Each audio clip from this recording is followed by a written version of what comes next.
All right, so let's move on to the news. I want to get your take on Virginia. It's a kind of exciting. Do you feel excited? I'm excited about this race to see how it comes out.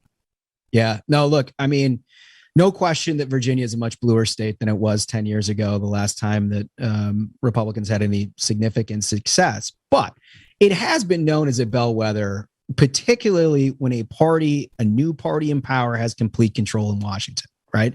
So if you look at like 05 with Republicans, 09 with Democrats, 17 with Republicans, and now 21 with Democrats, the commonalities are really interesting. There is a party in power that has fallen out of favor with the American public, right?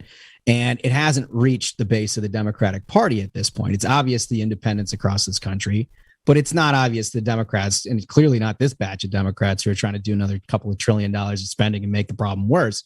So Virginia has always been that first canary in the coal mine. It's an off-year election that sort of resets the dial and shows people what sort of Republicans and Democrats and independents are thinking. In 05, huge Democratic win. Democrats take over Congress in 06. 09, it's a huge Republican win. And Republicans take over Congress in 10. 17, huge Democratic win. You see the pattern continued. Now it is, it's our view, at least it's my view, that the tide has shifted extraordinarily here. And Glenn Youngkin has run a good campaign. He's talked about things like education that makes that center-right, center-left part of the electorate interested in voting for a Republican, which is, a little different than you've seen over the last 4 years. And I mean, I think the wind's at his back. We'll see what happens, but I really like in a state that went by 10 points for Joe Biden 1 year ago, the fact that we're even talking about it, in my view, is a really positive sign. Well, and I live in a very blue part, as you do, Holmes, of Virginia, in Northern Virginia. And so I expect a lot of Democrat turnout there at my polling place this morning. But my favorite thing to do is to take that Democrat sample ballot, from the poll workers who are working outside, because it's a real great cheat sheet to know everything to vote against. Well, Megan, you've lived in blue areas your entire life, right? Yeah, I mean, I have, including Northern Virginia. I was in Alexandria for a while. You know how that works. It's like, oh, you want money on this bond? No. Oh, this independent school? No.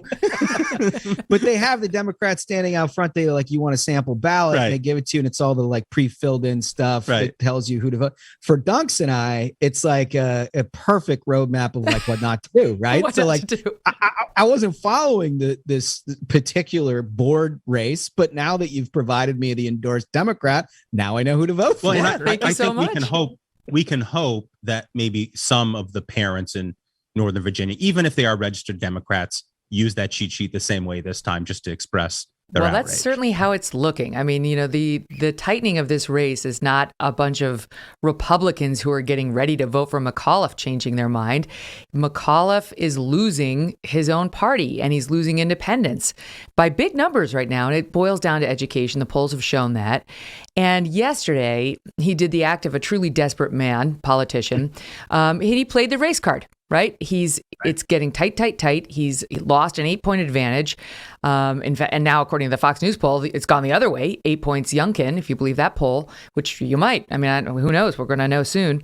And decided to play the race card by saying what we really need is fewer white teachers. White teachers are the problem in Virginia. Here's a little bit of how he managed to communicate that. What bothers me to my core is what this man is doing. He's dividing parents against parents, parents against school boards. He's using your children as political pawns in his campaign. It is a racist dog whistle. Folks, we are better than that. Yes, we are. We will not have that hatred here in the Commonwealth of Virginia. All right, well, that was just one piece of it. But then he also went on to say the real problem in Virginia is you've got 50% students of color and 80% white teachers, which is obviously a problem that McAuliffe, because we need perfect parity, I guess, when it comes to races, teachers versus students. I mean, he's obviously pandering. It's so obvious, and it's an act of desperation. What do you guys think? I mean, I think, Holmes earlier brought up a great point that you've got Youngkin, who ran a great campaign. And a contrast with that is McAuliffe has run just a truly despicable campaign. Right. He sent his kids to private school, first of all. Yeah, They went to Potomac school, right? Right.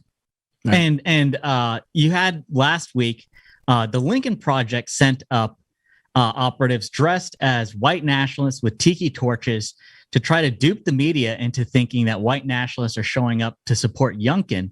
And until I think it was a Vice News reporter confronted the Lincoln Project after identifying the Democrat operatives, the Lincoln Project was not going to take responsibility until someone found out. They were hoping the media would continue pushing this message.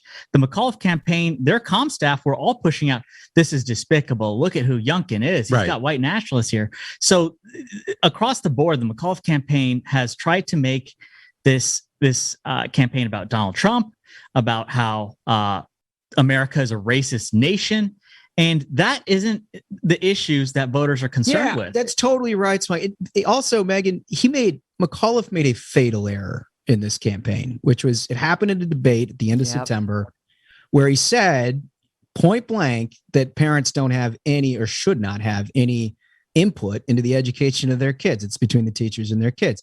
Now, everybody in the world knows that he screwed up, right? Mm-hmm. But he wouldn't admit it. He didn't admit it. In fact, he doubled down on it, right? And so he went the last 3 weeks where the issue of education became the primary issue in the Commonwealth of Virginia, doing the same sort of messaging that parents is driven them absolutely nuts. And plus, he's added this to this fiction that CRT and everything else is not real, right? Mm-hmm. What he says is all this is fake. It's a fake contract, which will come as news to the people in Loudoun County who've been dealing with this for the last 6 months. Right? Well, yeah, because I mean, they had their kids at home doing Zoom school for a year, and they could hear, they could see, and so I mean, what are you going to believe, like McAuliffe or your lying eyes? Right. Exactly right. The New York Times had an article about the Youngkin McAuliffe race, and they spoke with a gentleman. He was a lifelong Democrat voter who said he's going to be supporting Youngkin because while Zoom school was in session, he heard one of his teachers telling his daughter that all white men are like the slave owners of the 21st century. Yeah.